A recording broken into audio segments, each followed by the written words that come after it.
Contract कानून नाम सुनते ही क्या लगता है? कोई भारी भरकम सूखी सी नियमों की किताब है ना। लेकिन अगर मैं कहूं कि कानून की हर लाइन के पीछे एक असली, जीती जागती और अक्सर हैरान कर देने वाली इंसानी कहानी छिपी है। आज हम उन्हीं कहानियों के जरिए कॉन्ट्रैक्ट्स की दुनिया में उतरेंगे। चलिए एक सवाल से शुरू करते हैं। एक पति अपनी पत्नी से वादा करता है, मैं तुम्हें हर महीने एक फिक्स्ड अमाउंट भेजूंगा। अब बताइए, क्या ये एक लीगल कॉन्ट्रैक्ट है? क्या पत्नी पति पर केस कर सकती है अगर वो पैसे ना भेजें? 1919 के मशहूर बाल्फोर वेस बाल्फोर केस में यही सवाल कोर्ट के सामने था। प्यार और घरेलू बातों में किए गए वादे क्या कानून की नज़र में कोई वजन रखते हैं? इसका जवाब बहुत कुछ कहता है। तो चलिए आज एक कॉन्ट्रैक्ट की पूरी लाइफ साइकिल को समझते हैं।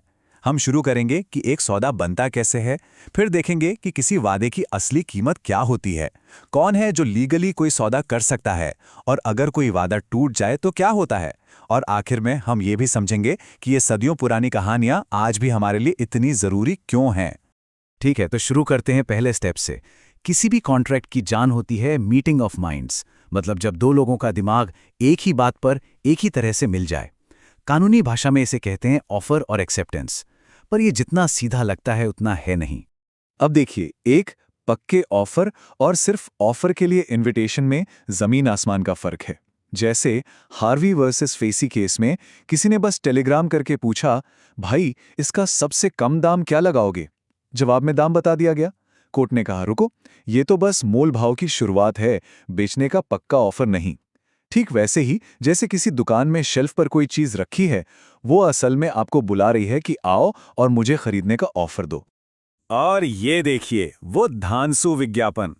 कार्बोलिक स्मोक बॉल कंपनी ने खुलेआम ऐलान किया, हमारी दवा इस्तेमाल करो, फिर भी फ्लू हुआ तो 100 पाउंड ले जाओ।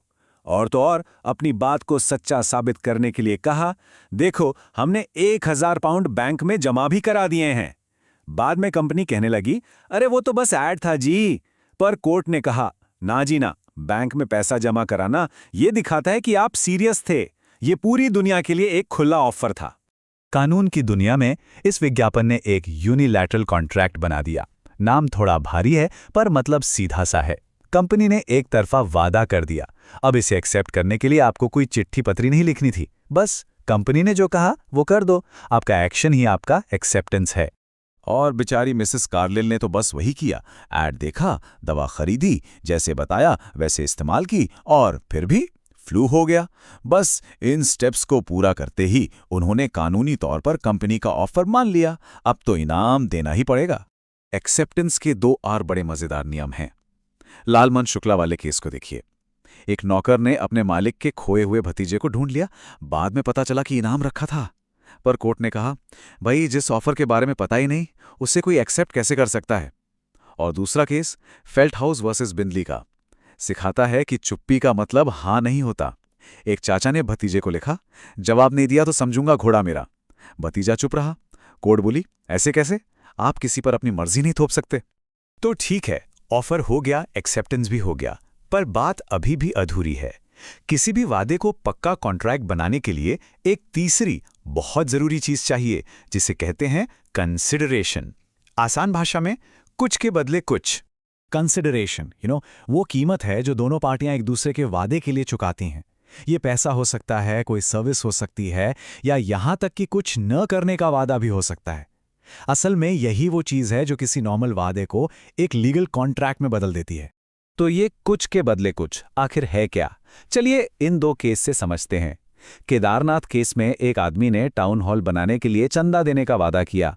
अब उसके वादे पर भरोसा करके लोगों ने काम शुरू कर दिया।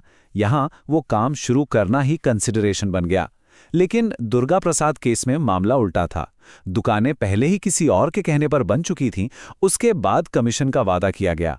क्योंकि वादा करने वाले की इच्छा पर काम नहीं हुआ था, इसलिए कोई कंसिडरेशन नहीं माना गया। अच्छा, पर एक सवाल उठता है, क्या ये जरूरी है कि ये कुछ के बदले कुछ सीधे उसी इंसान से आए जिससे वादा किया गया है, या कोई तीसरा बंदा भी दे सकता है? इसका जवाब हमें मिलता है चिन्नाया राव वर्सेस रमैया केस में। कहानी सुनिए। एक मां ने अपनी बेटी को जायदाद दी, पर एक शर्त पर। शर्त यह थी कि बेटी अपने मामा को हर साल कुछ पैसे देगी। बेटी ने बाद में मना कर दिया। मामा जी कोर्ट पहुंच गए। बेटी का तर्क था, मामा ने मुझे बदले में क्या दिया? कोर्ट का जवाब बड़ा शानदार था, कंसिडरेशन यानी जायदाद तुम्हारी माँ से मिली है और ये काफी है। कंसिडरेशन किसी तीसरे इंसान की तरफ से भी आ सकता है। ओके, तो ऑफर, एक्सेप्टेंस, कंसिडरेशन सब हो गया। अब एक और बड़ा सवाल, क्या जो लोग सौदा कर रहे हैं वो कानूनी तौर पर ऐसा करने के काबिल भी हैं? कानून की भाषा में इसे कहते हैं कैपेसिटी टू कॉन्ट्रैक्ट। इसे समझने के लिए चलते हैं भारत के एक बहुत ही ऐतिहासिक केस पर, मोहरी बीबी वर्सेस धर्मोदास घोष। इसमें एक नाबालिग मतलब माइनर ने अपनी प्रॉपर्टी गिरवी रखकर कर्ज ले लिया। अब सवाल यह था कि क्या यह कॉन्ट्रैक्ट वैलिड है? इस पर कोर्ट का जो फैसला आया वो आज तक एक पत्थर की लकीर है। फैसला ये था कि एक माइनर के साथ किया गया कोई भी एग्रीमेंट सिर्फ कैंसिल नहीं होता, वो शुरू से ही वॉइड होता है, मतलब कानून की नज़र में वो कभी हुआ ही नहीं, और इसीलिए उस नाबालिग को पैसे वापस करने के लिए भी मजबूर नहीं किया जा सकता। ये एक बहुत ज़रूरी नियम है जो नाबालिगों को प्रोटेक्ट करने के लिए बनाया गया है। चलिए, अब मान लेते हैं कि एक बिल्कुल पक्का वैलिड कॉन्ट्रैक्ट बन गया, सब कुछ सही है, पर क्या हो अगर उसे पूरा करना ही नामुमकिन हो जाए या फिर कोई जानबूझकर अपना वादा तोड़ दे? देखते हैं ऐसी सिचुएशन में कानून क्या कहता है। एक कहानी है, एक म्यूजिक हॉल को कई सारे कॉन्सर्ट्स के लिए किराए पर लिया गया, कॉन्ट्रैक्ट साइन हो गया, लेकिन पहले शो से ठीक पहले वो पूरा का पूरा हॉल जलकर राख हो गया। अब सोचिए, इसमें गलती किसकी और उस कॉन्ट्रैक्ट का क्या होगा? इसी केस से एक बहुत जरूरी सिद्धांत निकला, डॉक्ट्रिन ऑफ फ्रस्ट्रेशन। इसका मतलब बहुत सिंपल है, अगर कॉन्ट्रैक्ट का जो मेन सब्जेक्ट है, जैसे यहाँ म्यूजिक हॉल, वही खत्म हो जाए और इसमें किसी भी पार्टी की कोई गलती ना हो, तो कॉन्ट्रैक्ट अपने आप खत्म हो जाता है, कोई किसी पर केस नहीं कर सकता। अब एक दूसरी सिचुएशन पर आते हैं जहां वादा तोड़ा गया। हेडली वर्सेस बैक्सनडेल का फेमस केस है। एक मिल की मशीन का एक बहुत जरूरी पार्ट, क्रैंकशाफ्ट, टूट गया। उसे मरम्मत के लिए भेजा गया, लेकिन डिलीवरी करने वाले ने कई दिन की देर कर दी। नतीजा, मिल बंद रही और मालिक को भारी नुकसान हुआ। मिल मालिक ने कहा, मेरा जो प्रॉफिट का नुकसान हुआ है वो भरो। यहां कोर्ट ने एक बहुत ही काम की बात बताई। उन्होंने नुकसान को 2 हिस्सों में बांटा। पहला, जनरल डैमेज, मतलब वो नुकसान जो वादा टूटने से सीधे सीधे होता ही है, और दूसरा, कॉन्सिक्वेंशियल डैमेज, जो किसी खास सिचुएशन की वजह से होता है। कोर्ट का नियम ये था, आप दूसरे तरह के नुकसान का दावा तभी कर सकते हैं जब आपने कॉन्ट्रैक्ट करते समय सामने वाले को बता दिया हो कि देखो भाई, अगर देर हुई तो मेरा ये खास नुकसान हो जाएगा। क्योंकि मिल मालिक ने ये नहीं बताया था कि मिल बंद पड़ी है, इसलिए उसे प्रॉफिट का पैसा नहीं मिला।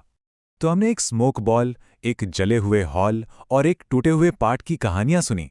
ये सब 100-150 साल पुरानी बातें हैं। तो सवाल यह है कि आज की तारीख में ये हमारे लिए क्यों मायने रखते हैं? वो इसलिए क्योंकि आज हम जो भी छोटा बड़ा कॉन्ट्रैक्ट करते हैं, उसकी नींव इन्हीं कहानियों पर रखी है। मतलब एक क्लियर ऑफर और एक्सेप्टेंस होना चाहिए। हर वादे के बदले कुछ ना कुछ होना चाहिए। सौदा करने वाले लोग कानूनी तौर पर सक्षम होने चाहिए, और अगर कोई वादा तोड़ता है तो उसके नतीजे क्या होंगे, ये भी इन्हीं केसों ने तय किया है। तो अब जब हमने देखा कि कैसे एक पुराने विज्ञापन, एक जलते हुए हॉल और एक टूटे फूटे पुर्जे ने हमारे आज के कानून को बनाया है, जरा एक पल के लिए सोचिए, ऐसा कौन सा रोजमर्रा का एग्रीमेंट है जिसे अब आप एक बिल्कुल अलग नजर से देखेंगे? शायद वो ऑनलाइन शॉपिंग करते हुए आई एग्री बटन दबाना हो, या फिर किसी दोस्त से किया गया एक छोटा सा वादा ही क्यों ना हो।